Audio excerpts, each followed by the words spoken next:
Je suis timide et introvertie. Bien sûr que je vais préférer mon canapé à une soirée. Bien sûr que si tu me présentes à un inconnu, je vais avoir l'air d'un poisson rouge qui cherche ses mots. Et bien sûr que si j'arrive dans un nouvel endroit, je vais faire le tour de la pièce avec mes yeux pour vérifier tout ce qui se passe, tout ce qu'il y a par ici. Aujourd'hui, on embrasse tout ça, on le dit haut et fort, et on arrête de s'en excuser.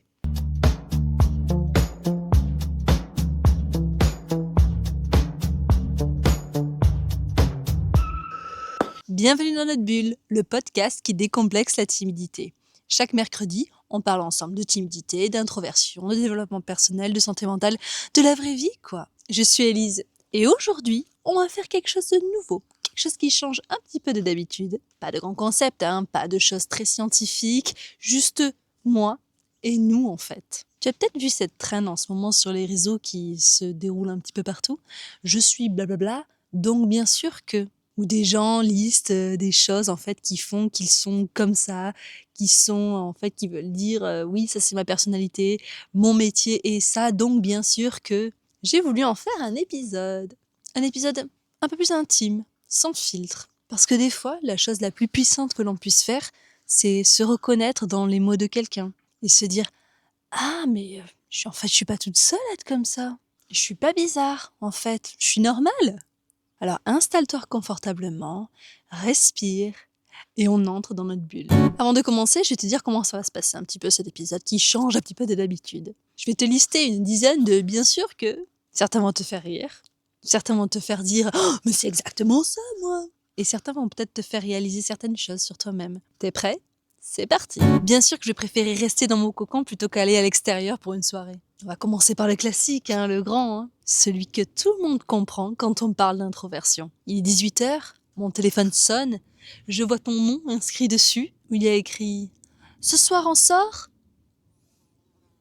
Et dans ma tête, il se passe deux choses. La première, direct, « Oh non !»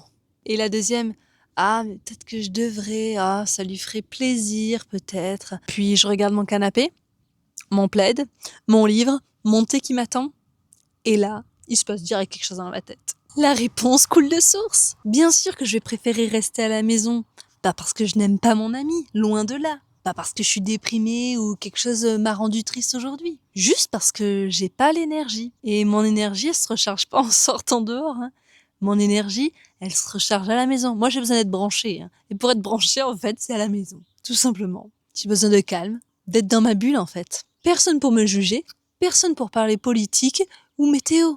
Point. Bien sûr que si tu me présentes à un inconnu, je vais pas savoir quoi dire. Alors celle-là, elle mérite qu'on s'y arrête dessus quand même. Tu connais ce moment où quelqu'un t'emmène, dit ah viens avec moi, j'ai quelqu'un à te présenter. D'un, t'es pris au dépourvu, et de deux, on te balance oui, je te présente un tel. Et là, dans ma tête, c'est le vide intersidéral. Pas parce que tu n'as rien à dire, pas parce que tu es stupide ou ennuyeuse, juste parce que ton cerveau est en train de mouliner, pas sans rien, loin de là. Il est en train de tourner, dire oh, mais qu'est-ce que je vais lui demander, comment je vais lui demander, pourquoi je vais lui demander ça. Ah ouais, mais je vais pas dire de blague parce que sinon on va me trouver nulle, on va pas commencer directement comme ça. Tout ça, ça passe. Et en même temps, qu'est-ce qui se passe? Du coup, il y a un blanc qui dure. Et au bout d'un moment, tu dis juste bonjour. Et toi, en fait, là, t'auras juste dit bonjour avec un sourire crispé. Sauf que les gens, ce qu'ils ne voient pas derrière ce sourire crispé et ce petit bonjour, il y a quelqu'un qui est sincère derrière, qui a envie de poser des questions, mais qui n'ose pas. J'ai envie de connaître qui tu es, j'ai envie de savoir qui tu es, mais je ne sais pas par où commencer. J'ai juste besoin d'un petit peu de temps. On n'est pas froid, on est juste en phase de démarrage. Un peu comme un vieux moteur, quoi, qui a besoin de chauffer avant de démarrer, c'est tout.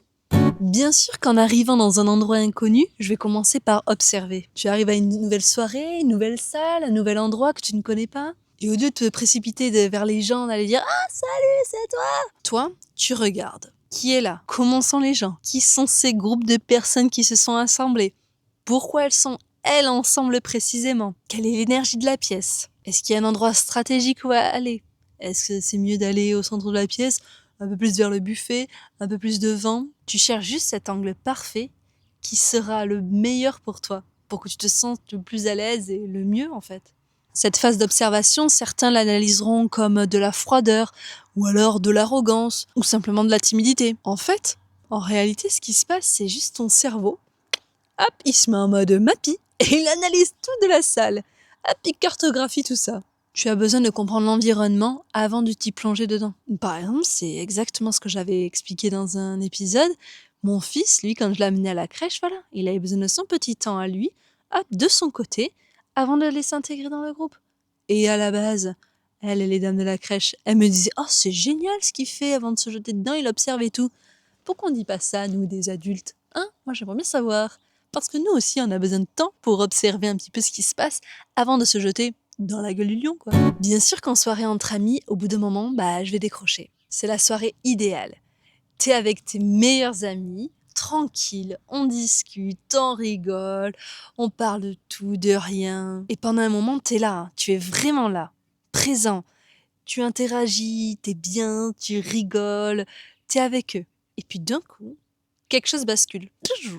Progressivement, sans rien annoncer comme ça, tu bascules tranquillement et tu décroches. Tes réponses raccourcissent. Tu souris encore, mais tu n'alimentes plus les conversations. Tu regardes ton verre, tu vérifies l'heure discrètement. Ce n'est pas du tout parce que tu t'ennuies. C'est pas parce que tu n'aimes pas les gens qui sont autour de toi. C'est juste parce que ton seuil de sociabilité, ça y est, il est plein. Il est au max. Ou alors, on peut aussi dire que ton réservoir social est à sec. Imagine un téléphone, début de soirée. Bam, la batterie est à 100%, t'es au max du max. Chaque interaction, chaque conversation, chaque effort de connexion consomme un petit peu. Au bout d'un moment, l'écran s'assombrit parce que t'es en mode économie d'énergie. Tu n'es pas ingrate, tu n'es pas asocial. Tu es juste en fin de charge. Et il est juste temps de rentrer pour te brancher. Bien sûr que je vais préférer les petits groupes aux grandes soirées. Parlons chiffres. Une soirée avec 30 personnes. De la musique forte, des conversations en parallèle, des inconnus dans tous les coins. Je tiens 45 minutes avant de chercher la sortie d'urgence. Un dîner à 4, autour d'une table, avec des gens que j'aime, où on parle de vraies choses. Je pourrais rester des heures. La différence n'est pas la quantité de plaisir, c'est la qualité de connexion. Moi, j'ai très peu d'amis, mais vraiment très peu. Mais ceux que j'ai, je les aime profondément. Avec eux, je peux parler des heures. Avec eux, je peux parler des heures des vraies choses. Pas de la météo, pas du dernier film qu'on a vu à la télé. De vraies choses. Et je préfère largement ça à avoir 30 inconnus autour de moi, avec qui je discute de rien, au final. Et surtout en m'épuisant, en cherchant quelque chose à dire. Qualité avant quantité. Toujours. Bien sûr que je vais préférer t'envoyer un message plutôt que de t'appeler. Alors là, sujet sensible. Si tu m'appelles sans prévenir, je vais probablement regarder ton prénom et hésiter et laisser sonner. Non, en vrai, je vais répondre, hein, mais je vais être contente après d'avoir répondu. Hein. Mais c'est vrai que je vais prendre quand même un petit temps de réflexion. Pas parce que je t'aime pas, hein, pas parce que j'ai quelque chose contre toi. Hein. C'est juste que un appel, ça demande beaucoup plus d'énergie qu'écrire un message. Ça demande d'être prête, d'être dans le bon état d'esprit, d'avoir la bonne énergie et de gérer une conversation en temps réel, sans possibilité de réfléchir à l'avance en fait à ce que je vais te dire. Alors qu'un message, en revanche, c'est parfait. Je peux prendre le temps de te répondre, je peux prendre le temps de choisir mes mots, je peux relire et te l'envoyer quand j'ai enfin décidé que c'était les bons mots que je voulais utiliser pour te répondre. C'est d'ailleurs pour ça en général que les personnes timides et introverties écrivent très bien. On a eu toute une vie pour affiner notre moyen de communication préféré. Alors si tu veux me parler, envoie-moi un message. Je répondrai avec tout mon cœur. Et si tu veux vraiment qu'on s'appelle, préviens-moi, j'en serai très contente. Mais juste, dis-le-moi juste avant. On se fixe un créneau. Et là, je suis vraiment là, 100% disponible pour toi. Et ce sera un réel moment de bonheur. Bien sûr que je vais plutôt observer et écouter plutôt que de parler. Il y a ce moment, dans chaque groupe, dans chaque conversation, où il y a tout le monde qui parle en même temps, où les voix s'enchaînent, secouent, rebondissent. Et moi, je suis là, silencieuse, à écouter. Et les gens autour pensent que parfois, je n'ai simplement rien à dire, que je suis perdue, que je m'ennuie. En réalité, je suis en train d'absorber absolument tout. Je remarque les tensions sous-jacentes, les non-dits. Qui est vraiment heureux, qui fait semblant, ce que la conversation dit et surtout ce qu'elle ne dit pas.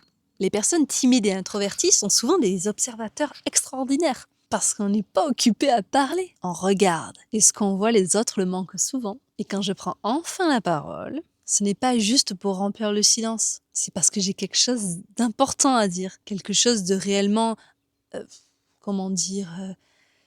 qui a de l'importance. Oui, qui a de l'importance, oui. Quelque chose de réfléchi, de sincère, de pesé. Je ne parle pas pour parler. Et franchement, entre nous, le monde se porterait mieux si tout le monde agissait ainsi. Bien sûr que je vais préparer dans ma tête ce que je vais dire avant de le dire. Scénario, demain matin, appel important. Ou une réunion, ou même juste un dîner avec des personnes que je connais peu. Ce soir, avant de dormir, je vais répéter. Pas à voix haute, hein, mais dans ma tête. Enfin, ça peut m'arriver à voix haute, mais genre dans la voiture, quoi. Mais mentalement, en fait, je vais simuler tout ce qui peut être dit, toutes les conversations. Je vais anticiper les questions, préparer mes réponses, imaginer tous les scénarios possibles et inimaginables, évidemment. Bonjour, je suis Élise, je crée un podcast sur la timidité. Oh, c'est intéressant, c'est quoi exactement? Eh bien, justement, voilà, je vais vous le dire. Je suis prête parce que j'y ai réfléchi. J'ai eu cette conversation imaginaire déjà au moins une 50aine de fois avant qu'elle ne se déroule en vrai dans un vrai événement. Et tu sais quoi, c'est pas de l'anxiété, hein. Enfin, pas que ça. C'est, je trouve aussi, une façon d'être respectueux envers les autres, de ne pas arriver les mains vides dans une conversation, de réfléchir à ce que je vais pouvoir apporter. La préparation, c'est une forme d'intelligence sociale, hein. On arrive réfléchi, on arrive présent, on arrive avec des vraies choses. Bien sûr qu'après une interaction intense, je vais ruminer. Celui-là, je vais l'habiller joliment, parce qu'il est moins drôle que les autres, mais il est hyper réel. La soirée se termine, je suis rentrée, je vais me coucher, il est minuit, et mon cerveau, il va repasser toute la soirée, toutes les conversations que j'ai eues, et il va tout analyser. Ah là, j'aurais dû dire ça. Ah mais là, mais pourquoi j'ai répondu ça? J'aurais dû faire ça. Pourquoi j'ai rigolé de cette manière? À aucun moment on rigole de cette manière. Voilà tout ce qui se passe dans mon cerveau. Cette rumination, c'est épuisant. C'est vraiment la partie la moins glamour de la timidité. Cette tendance à rejouer toutes les interactions, à chercher ce qu'on aurait pu dire de mieux, à anticiper les prochaines conversations, les prochaines retrouvailles, entre guillemets, et à anticiper, en gros, les jugements que les autres ont pu avoir envers nous. Mais bon, je t'offre aussi le revers de la médaille. Les gens qui ruminent sont souvent ceux qui s'améliorent le plus, parce qu'ils analysent, parce qu'ils apprennent, parce qu'ils ne feront pas 2 fois la même erreur. Pourquoi? Parce qu'ils l'auront analysé. Ce cerveau-là qui tourne la nuit, il est épuisant, mais il est extrêmement attentif. Et moi, je trouve quand même que c'est une force. À condition de lui dire stop au bout d'un moment, hein. Et ça, on en reparlera dans un autre épisode, parce que moi aussi, je suis encore en train d'apprendre à lui dire stop. Et le dernier, bien sûr que je n'ai pas l'air timide à première vue, et pourtant. Celui-là, c'est mon préféré parce qu'en gros, il casse un mythe. Quand les gens apprennent que je suis timide, la réaction la plus fréquente, c'est « Toi?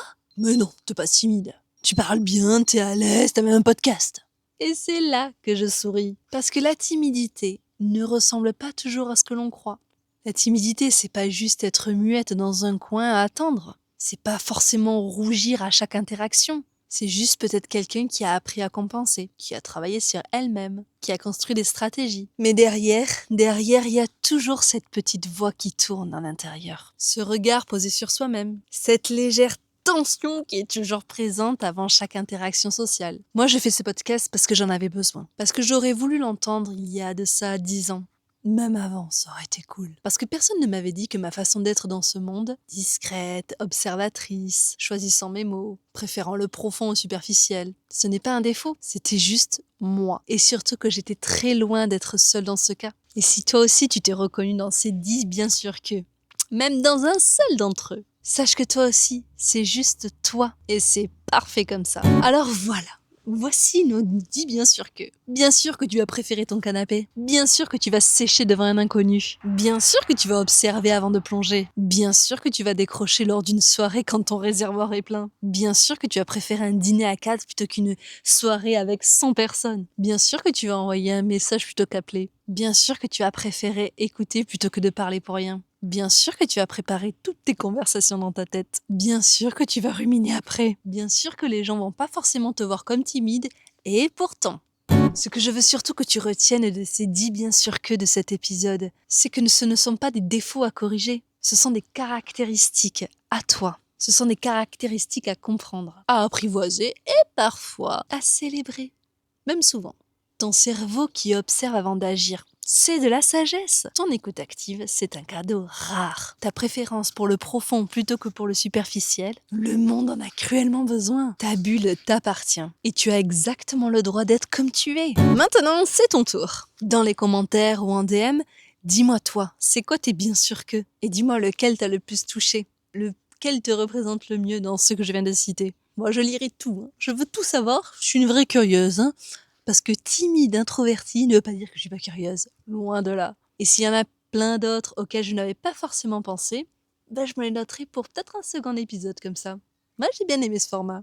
Et toi, dis-moi si t'as aimé ce format en commentaire, like l'épisode, bien sûr, abonne-toi sur Spotify, YouTube et Deezer, et rendez-vous mercredi prochain. D'ici là, prends soin de toi, respire et souviens-toi, ta timidité ne te définit pas. Je suis Élise et on se retrouve très vite.